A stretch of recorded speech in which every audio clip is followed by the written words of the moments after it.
All right, welcome back to the Higher Self Wellness Podcast. My name's Alec. I'm your host. How are you doing? Welcome to the show. If you're new, welcome. If you're returning, welcome back. And thanks for taking the time. So, a couple things.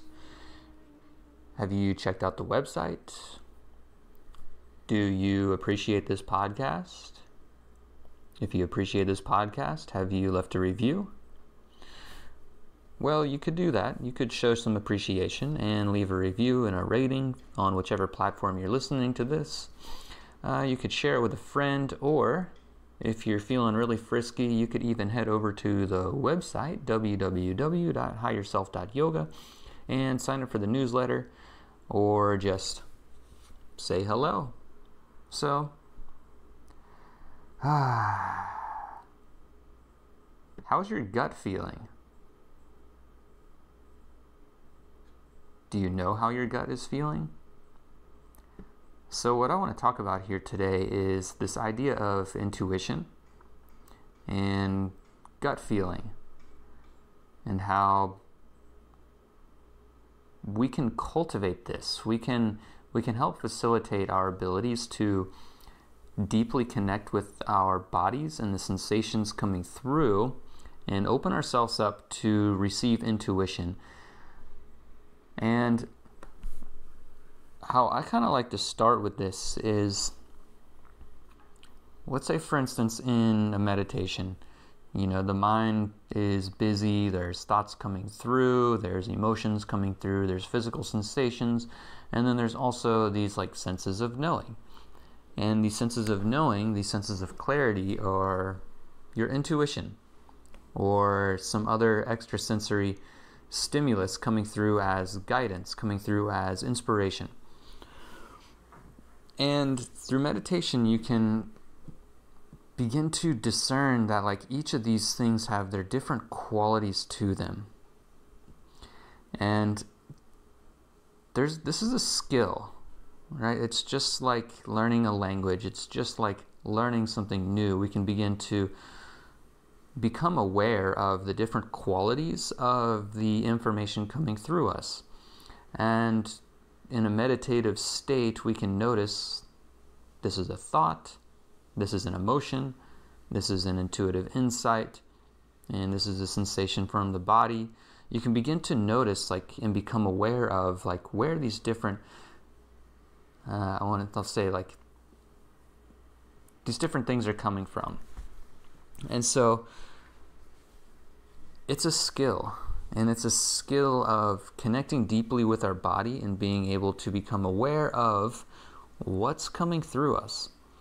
And so if you're new to just connecting with your intuition, it may seem like this kind of hazy topic, but we all experience it during our life, every single one of us. And in some traditions, it's thought to have just be the ability to make well-informed decisions. And this is coming from subtle impulse and subtle, this subtle alignment. So it's the subtle body interacting with the world around you, being able to understand what's going on around you, and then informing your gut and informing your brain to make a decision in a specific way. Ooh, almost fell off my chair there. Got excited about that. So we can deepen and strengthen this skill of trusting our gut through a couple different ways, and mostly through lifestyle.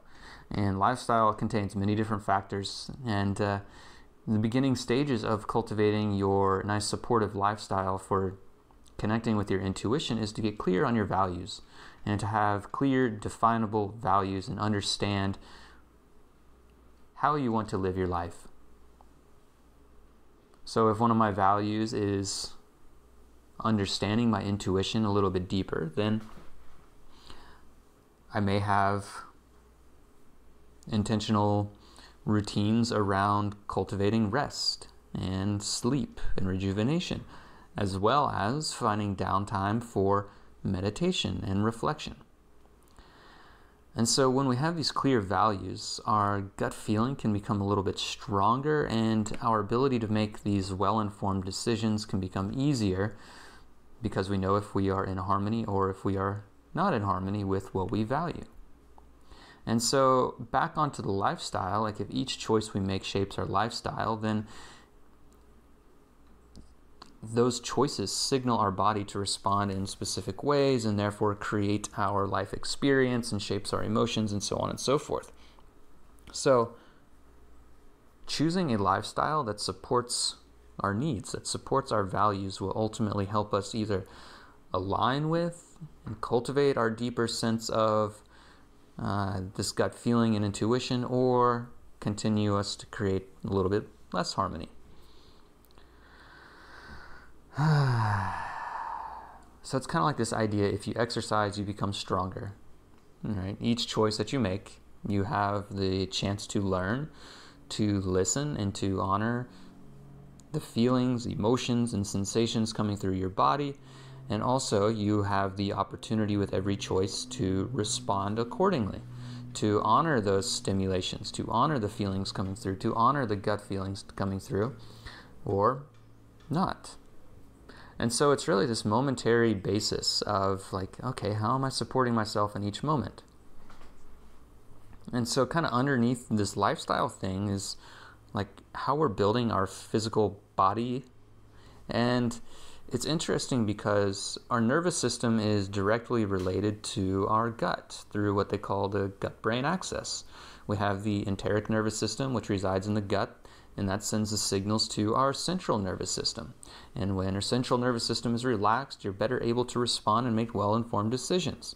So, therefore, if we really have a nice, strong, and supportive gut, that means our digestive system is nice and strong. We're able to break down the foods and process and metabolize all the foods and extract all the nutrients. Then our ability to make well-informed decisions is going to be a little bit easier, and our ability to connect with our gut will become a little bit easier because we'll be feeding it, and it'll create this nice symbiotic relationship rather than just consuming and destroying our gut microbiome and causing disruption in the intestinal walls and so on and so forth. And in our modern day, it's really easy to begin a destructive just destructive eating patterns based on like all the packaged foods and processed foods and things that are just so convenient and easy to get to, that it's easy to find, or it's easy to disrupt balance in the gut system, and therefore it's easy to create dissonance between the gut-brain axis, that is your enteric nervous system, and your central nervous system. And we don't want to do that. We want to create a nice supportive environment so we have a nice connection to the gut. And you could even say that like your gut biome, all the bacteria, like your nervous system down there, that gut brain, it learns to trust you and to even guide you based on how well you support it. So if you support your gut in the way by feeding it the nice foods that you're eating, rather than just causing destruction and dissonance between those nervous systems, then like your gut biome, it can learn to trust you and guide you. And when it begins to guide you, you can begin to trust it. And it becomes this more symbiotic relationship rather than just eating for, pleasure. You get to eat for support. You get to eat for health, and also eat to support your gut feeling, support your intuition, and support this connection in between both. So I hope that makes sense. It's a little bit out there, but scientifically it's pretty interesting because there's a lot of new stuff coming out just about the whole gut brain and how it supports you. And if you have a nice healthy microbiome and a healthy gut, then your emotions are a little bit more balanced. Your ability to deal with stress is more balanced, and you can connect deeper with these gut feelings.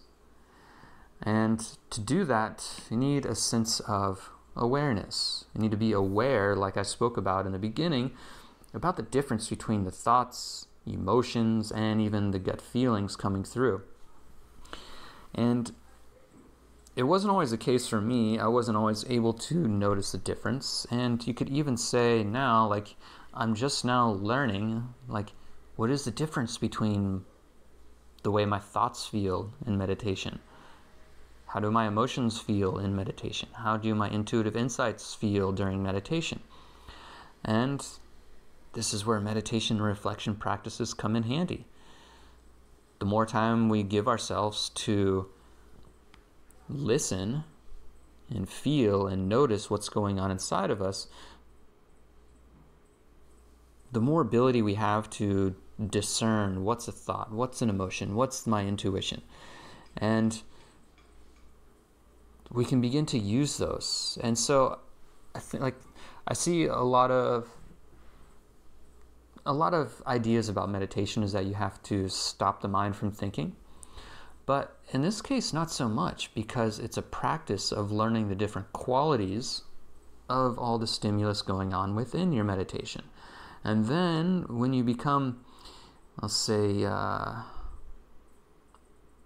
when you become better at doing that, you can notice how this happens in your everyday life as well. How in any moment you can discern, okay, intuitive gut feeling, this is an emotion, this is a thought, and where am I going to take action from? Will it be an emotional impulse?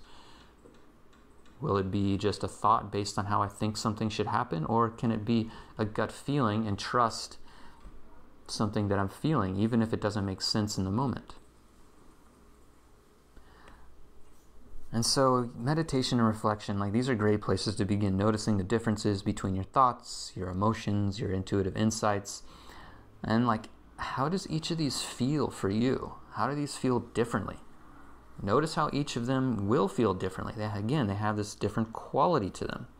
And for me, I've noticed that intuition has this very, very light, very pure, and, like, clear and clean feeling to it. And emotions can have a very,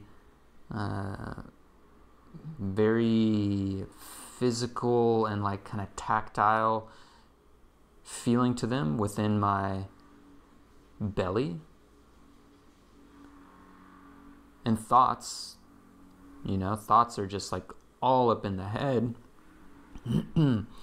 Thoughts for me are just, like, kind of little clouds just circulating around my head. That's how it kind of feels to me. These kind of, like, little dense pockets just floating around my field. So how do each of these feel differently for you? I invite you to practice that in a meditative state of just noticing and observing and being able to cultivate, oh, this is this, and this is that. Here's a thought, here's an emotion, here's intuition. And for me, curiosity has been a beautiful ingredient for this, just to enter the practice of, like, ooh, I'm going to sit for 3 minutes and get curious about how my thoughts feel. How do my emotions feel in my body right now? And am I getting any intuitive insights? And can I bounce in between all of them and really begin to cultivate deeper states of awareness for how these all relate in my own body? And so curiosity has helped me enter my meditations as well as my life into this just, like, living experiment. And this experiment includes the practice of listening to my gut, refining my choices based on what I notice, and then repeating them often. And by repeating them often, it becomes this feedback loop of, like, ooh, okay, I have these gut feelings, and do they contain any truth? Well, let's try it out. Let's make a decision based on my gut feeling and then come back and reflect on it later. Does it have any truth? Okay, well, then that means there's something to it. And the more I begin experimenting with this, as I am continually doing, it's this constant process of experimenting and refinement, of practice, refine, and repeat.